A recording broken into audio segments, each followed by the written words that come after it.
Glória a Deus. Meus irmãos, a paz do Senhor. Amém. Deus abençoe todos. É sempre uma honra, um privilégio estar aqui. Abra sua Bíblia, por favor, no livro de Gênesis. Gênesis, capítulo de número 6. O Senhor me deu uma palavra por esses dias. Eu falei com o pastor Bruno ali na porta. Falei, pastor, Deus me deu uma palavra.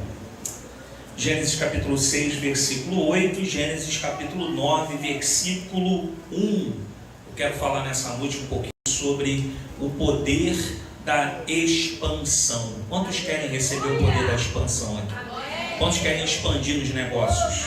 Quantos querem expandir na sua vida sentimental? Quantos querem crescer na sua família, na sua casa? Quantos querem crescer e expandir espiritualmente? Quantos querem ver o ministério Laje expandindo? Quantos querem? Isso. Gênesis capítulo 6, versículo 8, diz assim a palavra de Deus. Noé, porém, achou graças aos olhos do Senhor. Gênesis capítulo 9, versículo de número 1. E abençoou Deus a Noé e a seus filhos, e disse-lhes: frutificai, multiplicai-vos e enchei a terra. Louvado seja o nome do Senhor. Gente, o texto é extremamente conhecido, vai falar de um dos períodos difíceis do livro de Gênesis. O contexto aqui da época de Noé, todos sabem, a situação era um pouco caótica, porque a humanidade já havia se entregado aos seus deleites, ao pecado, à imoralidade, à corrupção, à violência, muito parecido com os dias de hoje. É bem verdade que em Gênesis Deus só achou Noé. Mas se Deus procurar hoje, eu acredito que vai achar pelo menos um ministério Laje aqui. Você crê assim? Eu esqueci de falar, eu tenho o costume de andar, né? Pregando, mas hoje não vai dar, porque como pastor da igreja eu caí numa cilada dos obreiros, né? Pastor, você está bem, vamos jogar bola, pastor, você está bem, vamos para o futebol e tal. Irmão, fui para o futebol, compraram chuteira para mim, compraram meião. Eu olhei para isso como bênção, né? Estão querendo me honrar. Fui jogar, irmão, campo de 11 na linha. Falei, pô, vou ficar aqui atrás, vou deixar essa molecada correr. Irmão, o primeiro pique que eu dei, já senti a batata da perna, fui no médico, estiramento na coxa e na batata. Aí eu falei para eles, vocês vão pelo menos pagar o remédio. O remédio que eu vou tomar e a pomada vocês vão pagar, porque vocês me colocaram numa furada. Então, nunca mais eu aceito convite nenhum dos obreiros lá da igreja. Mas Deus seja louvado. Então, mesmo aqui paradinho, vou pregar o que o Senhor ministrou no meu coração. Então, o contexto aqui é um contexto que você vai ver a partir do capítulo 6, versículo 1.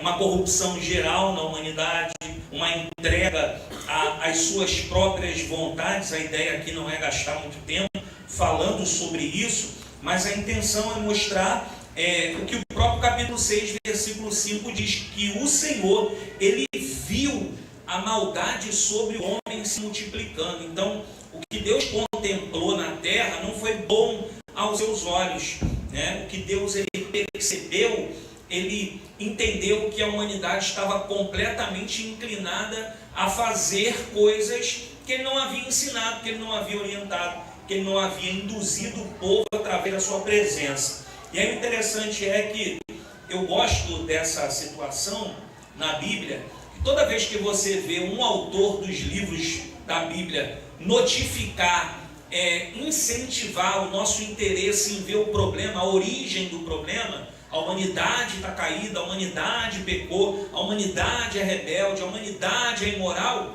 você vai ver que na maioria das vezes Deus ele tem a minúcia de tirar a solução de dentro do problema.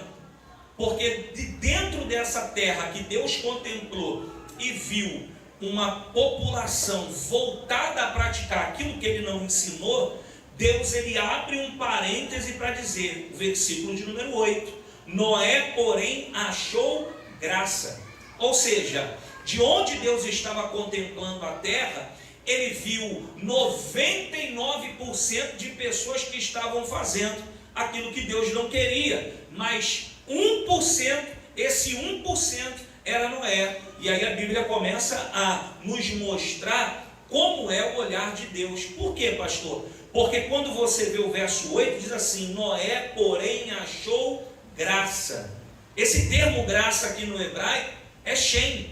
É uma graça que nós conhecemos no Novo Testamento, através da atitude de Jesus na cruz do Calvário. Nós não merecíamos, porque a graça, a palavra Shem, ela é favor e merecido. Nós sabemos que a graça é isso. A graça era o que a gente não merecia e recebemos, correto? Nós fomos alcançados pela graça. Não sei você se teve a oportunidade de crescer dentro da igreja, mas eu não tive.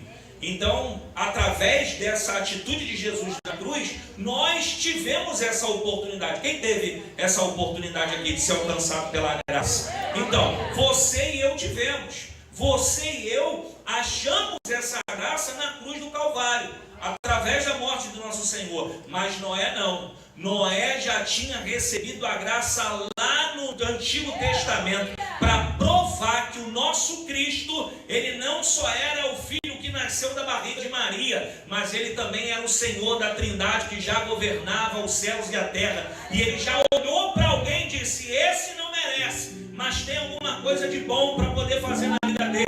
Está todo mundo indo para um caminho, mas esse se posicionou. Esse não pensa como todo mundo, esse não anda como todo mundo. Então vai ser esse que eu vou fazer de Noé a oportunidade para mudar a história da próxima geração. É sobre isso também que eu quero falar aqui nessa noite. Quando Deus achou graça, quando os olhos de Deus enxergaram Noé, e Deus achou graça em Noé, Deus uniu a sua vontade com um propósito. Qual? Pegar de Noé a oportunidade de preparar uma próxima geração. Eu não sei se você já entendeu o que eu estou pregando aqui, mas eu quero começar pregando nesta noite para você que saiu da tua casa num feriado como esse, avançou essa porta, venceu o frio, venceu o nublado, o tempo, venceu os intempéries da vida, poderia estar até descansando, mas Deus achou graça em você e me trouxe aqui para te dizer que é a partir de você que Deus vai usar você para a tua casa, para a tua família, para as pessoas que mudam e vivem num ambiente com você. É através dessa graça que Deus deu para Noé, que está dando para você respirar todos os dias da sua vida com um único propósito. Você é a mudança de Deus no ambiente em que você vive. Será que tem alguém comigo nessa noite que entende que Deus te escolheu e te separou para viver o que Ele tem para a sua vida? Então Noé, ele nos traz grandes ensinamentos, porque parece normal isso, mas Noé, ele convive na mesma terra, ele vive no meio de um ambiente, mas não é influenciado. Não é alguém que tem princípios, não é alguém que entende quem é Deus. Porque, irmão, se tem uma coisa que Deus se agrada, é quando você começa a colocar na balança o que de fato é o melhor para você, o que de fato faz sentido para a sua vida. Porque muitas vezes nós acabamos entrando por caminhos que Deus nunca quis, que Deus nunca escolheu para nós. Nós tomamos decisões muitas vezes baseado no momento, baseado na fraqueza, baseado nas influências que Deus nunca colocou perto de nós, mas nós colocamos perto. Então Noé também ele é alguém que nos ensina muito mais do que está escrito. Noé é alguém que decidiu viver algo que todo mundo está vivendo ao contrário. E Noé não está preocupado com o que as pessoas vão falar. Noé está preocupado com o que Deus vai achar. Eu quero também te dizer nessa noite que se talvez você tenha que desagradar alguns ambientes, que se você tem que andar na contramão em alguns lugares para agradecer ao teu Deus pelo que Ele fez na tua vida, faça isso com muito gosto, porque todo o processo da renúncia, ele é duradouro, ele tem dor, ele tem situações que nos fazem viver sozinhos, mas quando chega a bênção de Deus, quando chega o tempo favorável de Deus, Deus faz valer a pena nos mínimos detalhes das decisões que nós tomamos por conta dele. Bem, Noé não é alguém influenciado até esse presente momento. Você vai perceber que há características aqui de Noé, que o próprio texto diz: Noé era varão justo e reto em suas gerações. Noé andava com Deus. Irmãos, quando a graça de Deus invadiu a vida de Noé, Noé nunca mais foi somente o chefe da sua casa. Noé já é um homem que tem um alinhamento diante dos céus. Noé é alguém que já não anda mais por si só, mas ele anda com aquele que teve graça sobre a sua vida. Noé aproveita essa oportunidade em meio a um mundo caótico, em meio a uma situação muito difícil. Quando nós olhamos para esse contexto aqui da chamada de Noé, você sabe muito bem que Deus ele chama Noé e dá uma missão a Noé. Noé, olha, o meu juízo vai vir sobre a terra, eu achei graça na tua vida e eu preciso que você construa a arca e que você coloque. Irmãos, isso aqui é muito profundo, tá? Quando Deus ele pede para Noé construir a arca, Deus ele dá no capítulo 6 todos os detalhes de como vai ser a arca, de como tem que ser a arca. Ou seja, a estrutura, Deus mostra para Noé como vai ser essa estrutura. Observe bem, eu não sei se todos aqui construíram a sua própria casa. Eu, quando casei, há 19 anos atrás, eu morei numa kitnet, que era já do meu pai. Ele me deu essa, não queria me dar kitnet, porque ele não queria que eu casasse com 19 anos. E aí eu ia morar de aluguel. Minha mãe, né, as mulheres aqui, elas têm esse dom, né, de convencer por livre e espontânea obrigação, né, o marido a fazer alguma coisa. Umas ficam com a cara fechada, as outras, né, fingem que estão dando uma de doida para o marido poder, né, ceder. Então minha mãe conseguiu fazer isso. E meu pai me deu uma kitnet para morar. E o tempo se passou e há cerca de 3 anos atrás nós começamos a ampliar a casa. E aí eu percebi que uma obra não é uma coisa muito fácil de se fazer. O meu sogro é o pedreiro, mas eu tinha que pagar ele 1.500 por semana. Era o meu sogro. Chamei a filha dele para casar e coloquei a casa para ela, mas eu tinha que pagar ele. E aí a minha esposa, já contei isso aqui, eu fiz as contas, e porque Jesus ele disse que se você fizer uma coisa, você tem que ir até o final. Você tem que fazer conta para não envergonhar o nome de Deus. Se comprou, tem que pagar. E aí eu cheguei para minha esposa e falei, o pedreiro dá para a gente segurar aqui um aninho. Tranquilo, dá para a gente se apertar aqui, a gente fazer as compras do material, só que tem um porém. Teu pai disse que vai precisar de um auxiliar. E filha, eu não tenho como bancar esse auxiliar. E minha mulher ligou o modo profético. Ela olhou para mim e falou assim, não, meu filho, fique, se é só esse o problema, já está resolvido. Deus vai usar você, meu filho, como auxiliar do meu pai. Você vai cair para dentro junto com ele, Deus ainda vai te dar força para pregar, para você trabalhar, para você cuidar de mim e das crianças. Irmãos, eu agarrei aquela palavra e falei, agora chegou a hora de profetizar para mim, né? E aí comecei a cavar, né? Cavar buraco para poder fazer uma sapata de 3 andares. Compramos um martelete daquele gigante, meu ouvido dormindo ficava fazendo barulho do martelete. Irmão, foi sofrido, mas nós construímos a casa do jeito que a gente queria. A sala ficou de um jeito que a gente queria, o quarto. É bem verdade, irmãos, eu estou aqui na frente dos irmãos, Deus está aqui. Eu queria a casa de um jeito, mas a minha esposa queria de outro. Então eu tive que gostar de tudo que ela disse. A única coisa que eu escolhi de verdade foi o nosso quarto, porque eu queria um ambiente ali para mim, só para me orar, para me ler a Bíblia, para me colocar meus livros, enfim. O que eu quero dizer com isso? Hoje a casa está 85% pronta. Agora ela inventou de botar teto de drywall e cozinha não sei o que, e agora colocamos armário planejado, misericórdia. Mas a casa está ficando top, está ficando do jeito que a gente quer, simples, linda e confortável. Só que você já parou para pensar que Deus está tirando Noé do conforto da vida dele, do ambiente familiar, e dizendo para ele, olha, você vai construir algo para você e para a tua família, mas do meu jeito. Você vai construir algo para dar um livramento para vocês e uma oportunidade para a próxima geração, mas não vai ser nas tuas medidas, não vai ser no teu olhar clínico para tal coisa. Você vai seguir o plano que eu te disser. Você vai fazer isso, isso, isso e isso.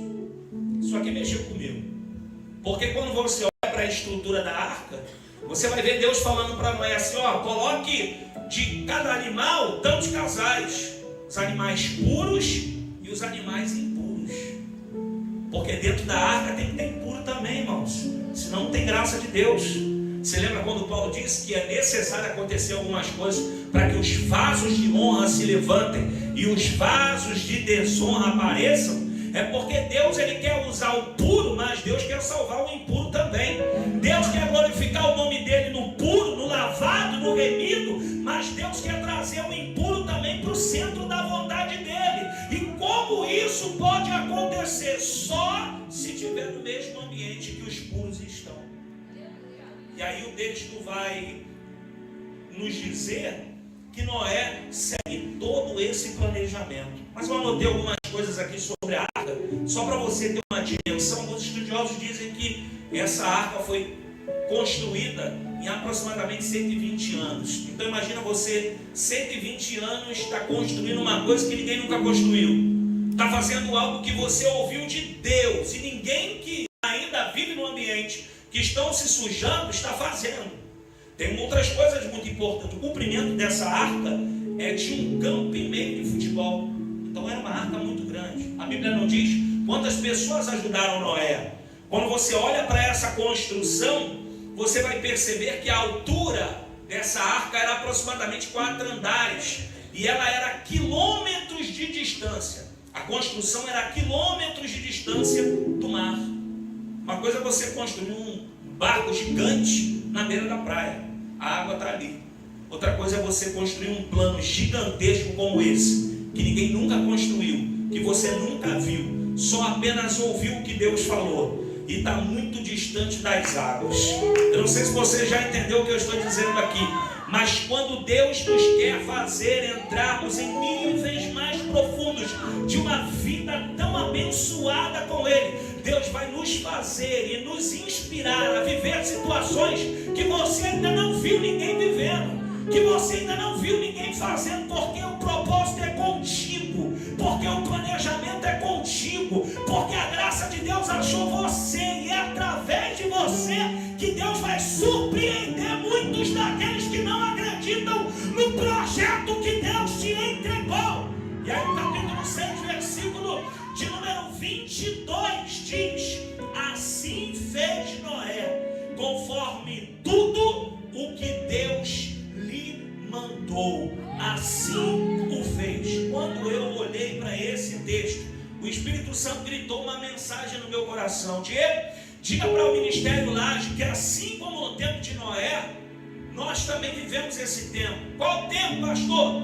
O tempo em que as pessoas querem desfavorecer ou invalidar os projetos que Deus prometeu a nós por conta do lugar que nós estamos construindo. Se tem uma coisa hoje que eu vejo muita gente por aí, são pessoas querendo se meter da forma que Deus falou que vai fazer, querendo criticar o ambiente, o lugar, o propósito, o cenário que Deus nos colocou. E aí quando eu olho para a Bíblia, eu vejo um profeta sendo chamado por Deus, e ele no seu auge de profeta, e Deus dizendo para ele: Elias, sim Senhor, levanta-te agora e vai para o ribeiro de Querite, porque lá você vai beber da água do ribeiro e comer da carne que os corvos vão te enviar. Querite significa cortar e colocar no tamanho certo.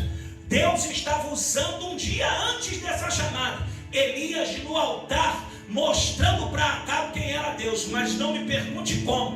Deus decidiu tirar Elias do lugar de apogeu, do lugar de exaltação, e esconder o profeta dentro de um ribeiro, para que ele pudesse amadurecer e entender o centro da vontade de Deus. A segunda palavra é: a Bíblia diz que o ribeiro secou e os corvos perderam o endereço do Querite, porque se Deus não corta esse período, o profeta ia se acostumar com uma providência temporária. Deus queria levar Elias para outro nível, e a Bíblia diz: Elias, sim Senhor, desce à cidade de Sarepta, lá tem uma mulher que vai te sustentar. Quando eu olhei para esse texto, eu imaginei, o cara comendo carne na boca do corvo, bebeu a água do ribeiro. Chegou o tempo da Coca-Cola e da picanha, chegou o tempo da exaltação. Deus falou que ele vai a Sarepta porque lá tem uma mulher que vai cuidar dele. Irmãos, Querite ia cortar e colocar no tamanho certo, e Sarepta é refinaria, é um processo em que vai mexer com a estrutura do profeta. Se fosse uma pessoa de fora e orar, Elias, tu acabou de sair de uma prova, está entrando em outra. Mas como Elias é alguém equilibrado e sabe que Deus tem um plano em tudo que ele faz, Elias entende que o Deus que envia para o lugar, ele garante a estadia. E eu quero dizer e liberar uma palavra para o teu coração nessa noite. Não aceite pessoas invalidando o lugar que Deus te prometeu. Não aceite pessoas querendo ornamentar o plano de Deus na sua vida. Só vá para o propósito, só viva o que ele te prometeu. E o Deus de Elias, o Deus de Noé, o Deus do ministério Laje vai honrar cada palavra que saiu da boca dele. Onde está você nessa noite? Que entende que se você for para o lugar que Deus quer, você vai romper e viver todas as promessas de Deus. Eu lembro dos discípulos que questionaram o lugar. Marcos capítulo 6, versículo 22. Em meio ao ensino de Jesus, um deles diz: Senhor, o lugar é deserto. Como é que o Senhor vai fazer essa multidão se alimentar? Só que eles estão falando com o próprio pão da vida. Então não te turbe. Se Deus permitir você ter tempos desfavoráveis, será nesse tempo desfavorável que você viverá abundantemente as promessas que Deus tem para a sua vida. Deus jamais irá se esquecer de alguém que a sua graça alcançou. Só que tem uma condição: Noé fez tudo o que Deus mandou. Capítulo 6, versículo 22. Ele cumpriu minuciosamente. E aí eu entendi que para Noé viver uma promessa completa, ele precisou se entregar por completo. Essa palavra é tão simples, mas tem um significado muito grande na nossa vida. Porque Deus, ele não pode cumprir a palavra dele para gente que se entrega pela metade. Deus, ele não pode realizar um projeto que ele está baseado na sua própria palavra se o indivíduo em que ele salvou, chamou e garantiu não se entrega da forma que Deus quer. Por esses dias eu tive uma visitação de um amigo pastor e ele disse para mim assim: pô, irmão, ora por mim. Minha filha de 15 anos teve um filho, um jovem de 19, e a criança está com um mês, e ele chegou para ela e disse que vai meter o pé. Criou uma situação e meteu o pé. E aí eu falei: ela está assistida? Não, tá tudo bem. Beleza, irmão, eu vou orar. Mas aproveite essa oportunidade para dizer para ela uma coisa: olha, você poderia ter construído essa vida familiar com esse rapaz que você tanto ama da maneira correta. Você poderia ter estudado, você poderia ter feito uma faculdade, você poderia ter vivido a tua vida e se preocupado com você, e depois, vencendo todas as etapas, você casaria com ele, construiria uma família e teria um filho. Só que agora você antecipou, porque a entrega foi pela metade, a entrega não foi por completo. Porque o maior exemplo de alguém que se entrega por completo é a obediência. Você quer testar alguém para ver se realmente essa pessoa está por completo? Testa a obediência dele, testa a obediência dela. Porque se caminhar só até um tempo, então não está pronto para viver o propósito por completo. Porque Deus, ele só chama quem se entrega por completo. Você vai ver isso na vida de Pedro diversas vezes, mas eu destaco só duas. Pedro, em Lucas 5, abandona um barco com 153 peixes. Era a maior colheita de um empresário do ramo da pesca até o presente momento. Se ele vendesse aqueles peixes, ele teria muita prata e muito ouro. Os tempos se passam, ele larga tudo, porque a Bíblia diz: e deixando tudo, não foi metade, não foi o barco só, não foi só os peixes, deixaram tudo. Em Lucas capítulo 5, em Atos 3 a Bíblia diz: e o Pedro, olhando para o coxo, diz: não tenho prata nem tenho ouro, mas o que eu tenho eu te dou. Levanta e anda. Porque eu só tenho hoje o levanta e anda porque eu abandonei as pratas lá atrás, porque eu me entreguei por completo. Ei, deixa eu te falar uma coisa aqui. Quando você abrir mão das coisas desta terra para viver um tempo de promessas com Deus e mostrando a Deus a obediência, Deus vai te dar muita prata, muito ouro,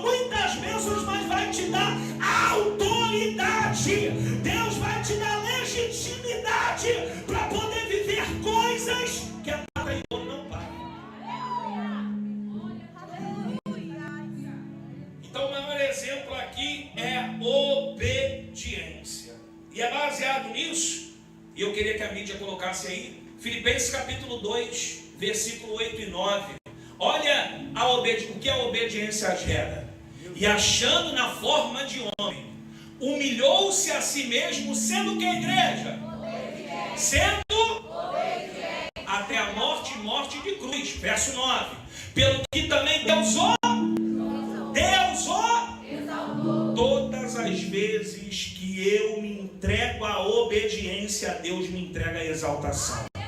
Todas as vezes que eu abro mão de alguma coisa por conta das coisas de Deus, eu quero lhe dizer uma coisa em nome de Jesus. Se você abrir mão de sentimentos que não são de Deus, Deus vai te dar sentimentos que são dele. Se você fechar portas que não são de Deus, Deus vai abrir portas que são dele. Se você a partir de hoje se entregar por completo, não vai faltar nada na tua casa, não vai faltar nada nos teus filhos. Deus vai honrar cada detalhe da tua vida. Onde estão os obedientes aqui? Onde estão aqueles que querem se entregar por completo nessa noite? Hoje é noite de você rasgar o céu e se entregar. Se entregue por completo. Se entregue de cabeça. Chega de ficar em cima do muro. Chega de ficar vivendo uma atmosfera hoje e amanhã não.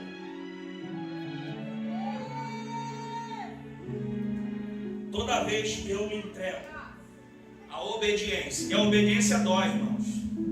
A obediência nos trata. A obediência a Deus nos coloca em situações que nós não queríamos. A obediência a Deus, ela nos constrange. Eu não sei se o pastor viu, mas há poucos dias eu peguei um camarada dentro da igreja. Pulou de madrugada dentro da igreja. Madrugada não, à noite. E eu estava passando. Vi. Estava com os irmãos, voltando de uma atividade da igreja. Ele já quebrou a nossa igreja. Já sujou a parede toda de fezes. Já urinou tudo. E eu limpei tudo e peguei ele lá dentro. Drogado. E eu pensei assim, rapaz, o cara pulou aqui. Quando ele me viu, estava muito drogado, veio na minha direção. Pastor, e não sei o que. Eu falei, você está todo errado. A única coisa que você vai fazer agora é sair daqui de dentro. Dei aquela olhada para ver se ele tinha quebrado alguma coisa. Ele saiu. Irmãos, eu me tremi do alto da cabeça à planta dos pés, porque era fácil. O que eu queria fazer humanamente, eu poderia. Só que ia me tirar do centro da obediência. E aí passou um dia. No segundo dia estou eu caminhando, aí ele bonzinho, lá na praça onde eu moro. Sentei do lado dele e falei, rapaz, você está mexendo com Deus, você não está mexendo comigo, não faz isso. E tal. Irmão, sabe o que aconteceu? Domingo ele foi lá na igreja, sentou para assistir o culto, congregou com a gente, ouviu a palavra. E eu lá do altar estou olhando e estou falando, Senhor, ainda bem que eu não fiz do meu jeito. Ainda bem que eu fui obediente. A minha vontade era dar uma mãozada nele, mas Deus segurou a minha mão e eu me controlei. E o nome de Deus foi glorificado. Eu queria que de tudo que eu estou pregando aqui, você guardasse isso. Seja obediente. Se entregue de uma vez por todas. Pare de tentar viver do teu jeito, fazer do teu jeito. Você já não viu que dá errado? Você já não se frustrou? Já não mexeu com o teu sentimento? Já não frustrou muitas áreas da sua vida? Então a oportunidade é agora de começar do zero, mas começar com Deus. E aí, se você olhar em Gênesis capítulo 7, versículo 17, a Bíblia diz sobre o dilúvio. E olha que coisa terrível. Você vai ver o autor aqui destacando a força das águas. Gênesis 7,17. E cresceram as águas e levantaram a arca. Versículo 18. E prevaleceram as águas e cresceram grandemente sobre a terra. 19. E as águas prevaleceram excessivamente. 20. 15 côvados acima prevaleceram as águas. 24. E prevaleceram as águas sobre a terra 150 dias. Irmãos, as águas aqui estavam furiosas. Eu acho que é o maior exemplo da fúria das águas em toda a Bíblia, porque foi o próprio Deus que enviou aquela chuva. Só que esses 150 dias foram terríveis para a humanidade que estava fora da arca, porque quem estava dentro estava consciente que o Deus que prometeu a chuva, que enviou ela, foi o mesmo Deus que mandou construir a arca e betumou, mandando Noé betumar por dentro e por fora. O que eu quero dizer com isso? O Deus que nos requer obediência é um Deus também que vai nos favorecer em viver onde todos estão vivendo do seu jeito, vão sofrer a justiça de Deus. Eu e você vamos ter grandes livramentos. Eu e você vamos viver o melhor desta terra. Eu e você vamos entrar em níveis de bênçãos por conta da maneira e do comportamento em que nós vivemos. Gênesis capítulo 8, versículo 1. Depois que essas águas prevaleceram, o texto diz: e Deus se lembrou de Noé, e as águas se aquietaram. Eu acredito que um dos grandes ensinamentos que nós podemos ter desse texto é toda essa fúria do mar, toda essa fúria das águas foi intensa, foi grande, foi uma dimensão que nunca havia acontecido na terra, mas passou. Porque toda prova ela tem início, tem meio, mas também tem fim. Uma hora vai acabar. O que eu quero dizer com isso? Se está no início, aperta o cinto, vai durar um pouquinho mais.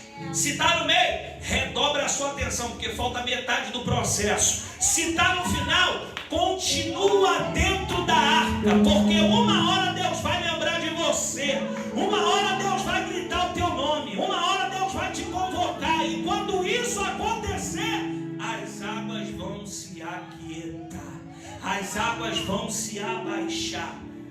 E aí o interessante é que assim que Noé abriu a arca, você vai ver todo o processo que Noé faz, usando animais, abrindo a janela, mas isso não é o que o Senhor ministrou no meu coração. A Bíblia diz que assim que Noé percebeu que dava para sair, pastor, versículo de número 20 do capítulo 8, e edificou Noé um altar ao Senhor. Glória a Deus. Irmão, o que é isso? O camarada está 150 dias sofrendo, 120 anos, segundo os historiadores, construindo uma arca, vivendo com animal puro e animal impuro, no mesmo ambiente com a sua família. E quando ele sai, ele não sai para viver, ele sai para ofertar. Porque Noé entende que a vida com Deus é uma vida de fases, e a fase das águas fortes acabou. Agora é a promessa que vai se cumprir. Mas antes de atender o novo nível da promessa, Noé já está dizendo para Deus, mesmo o Senhor tendo falado lá atrás que eu fui escolhido, que a graça me alcançou, que os olhos me acharam, estou eu aqui levantando um altar para dizer que o Senhor é o Deus da minha vida, independente das águas levantadas ou não, independente da arca ou não, da promessa ou não, eu estou aqui entregando para ti não só a minha obediência, mas o meu sacrifício. Eu preciso dizer isso aqui também. Existem pessoas que querem desfrutar de tanta coisa, mas foi falado aqui pelo pastor. Irmãos, eu também tenho essa mesma questão de social lá na igreja. Eu acabei com esse negócio lá de trazer quilo. Agora a gente estipulou um valor, pastor, por pessoa. Porque eu perguntei uma vez para quem bebe café Pelé aqui? Ninguém levantou a mão. Quem bebe Melita? Todo mundo. Eu falei, então por que está cheio de café Pelé lá dentro? Então quer dizer que você dá uma coisa que você não consome? Então eu acabei com isso, transformamos em um valor dentro de cada membro, ponto, a gente fala e compra. Mas o que eu quero dizer com isso? Teve uma situação lá na igreja que eu peguei um valor, num momento não tão bom meu financeiramente, eu falei, Senhor, esse voto aqui é para isso. Eu preciso que essa pessoa seja abençoada nessa área. Era uma família que estava precisando de uma coisa e eu completei um valor. Irmãos, minha mulher nem imaginava saber disso, não. Ela não ia entender. Em 10 dias, Deus me deu 5 vezes o mesmo valor. Sabe o que eu fiz? Irmão, aumentei meu sacrifício. Falei, já entendi. Peguei o dízimo de cada um desses valores, botei para Deus, devolvi, porque o dízimo não é meu, eu estou devolvendo. Se eu devolver 1 milhão, é porque eu ganhei muito mais do que 1 milhão, então eu só estou devolvendo. Mas aí eu peguei a última oferta que eu ganhei desse mesmo valor, falei, Senhor, eu não sei se tem alguém precisando, mas se precisar já tem aqui, porque o sacrifício que nós fazemos para Deus, ele tem o poder de alcançar pessoas que nem sabem que foi você, mas Deus é um Deus de surpresa, que não vai te deixar de mão vazia, e que vai abençoar segundo a tua palavra, a 30, a 60 e a 100 por um. Noé fez um altar, versículo 21, e o Senhor sentiu um cheiro suave. Ou seja, Noé se fez um altar, e o sacrifício de Noé despertou o coração de Deus. Meu Deus do céu. E aí, irmãos, eu amo esse texto, porque olha que o versículo 9, olha que o capítulo 9, versículo 1 vai fazer depois de um sacrifício que é respondido. Porque Deus, ele não ouve a tua e a minha oração com o seu ouvido, você sabe disso, né? Deus, ele ouve a nossa oração com o seu nariz, com a sua narina. Se está bom aos olhos dele, ele sente o cheiro. Opa, isso aqui é fulano de tal, tá legal. Isso aqui não está não, o sacrifício ainda não está correto. Então aqui Deus aprovou a oferta de Noé. E olha o que Deus liberou para Noé: o poder da expansão. Irmãos, quando eu preparei essa mensagem, Deus falou comigo. Eu estou falando diante de vocês, diante do YouTube. Só teve uma vez, desde que eu conheço o pastor Bruno, que eu me intrometi para sugerir ao pastor da igreja uma coisa, que foi quando eu cheguei para ele numa conversa, não lembro qual, e eu disse para ele, pastor, tem uma campanha assim que Deus falou comigo, não foi? É impossível, mas Deus, ele colocou, e amém. Só que quando eu estava estudando essa palavra, pastor Bruno, eu te falei ali na porta, Deus falou comigo. Eu não sei qual é o próximo tema do ano que vem, mas Deus liberou sobre as tuas mãos o poder da expansão. Se vocês, junto com ele, profetizarem isso esse ano, Deus pode validar e cumprir ainda este ano. E qual é o processo? Ou qual é? Escute isso em nome de Jesus. E qual é o poder da expansão? Capítulo 9, versículo 1. 3 princípios do poder da expansão: frutificar, multiplicar e crescer. Assim diz o Senhor. Deus tem para essa igreja frutificar, multiplicar e crescer. Será que tem alguém aqui que recebe essa palavra? Será que tem alguém aqui que antes do ano virar já vai estar desfrutando do que Deus mandou? Frutificar, multiplicar e crescer. Ministério hoje, receba o poder da expansão através do Deus dessa igreja. Oh, em nome de Jesus, toda oposição que é por terra, a Deus do levante do inferno, seja destronado. Onde está você que pode adorar o Deus da expansão? Receba, receba, receba.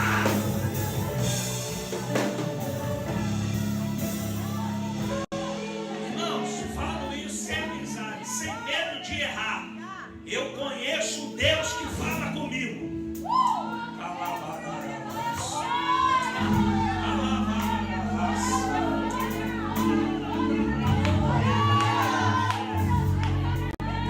Se prepara, porque Deus vai fazer essa igreja chegar a um nível que, se você não desejar participar, você vai perder a oportunidade de ver a igreja crescer e crescer junto com ela. Porque, pastor, Deus não vai dever para ninguém. Deus vai te abençoar, esse lugar vai ser abençoado, a tua casa vai ser abençoada, mas você precisa estar na arca pelo lado de dentro.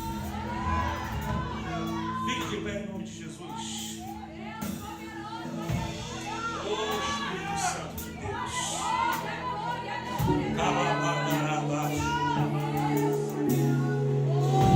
Irmãos, eu não costumo falar isso não, mas eu estou sentindo a presença de Deus aqui de uma forma Só tem uma coisa.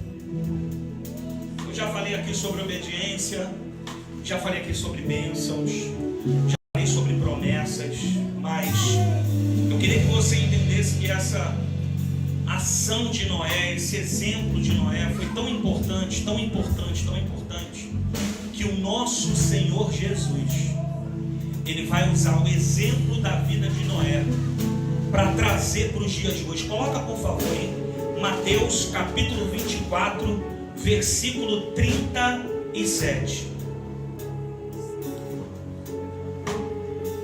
E como foi nos dias de Noé, assim também será na vida do filho, assim será também a vida do Filho do Homem.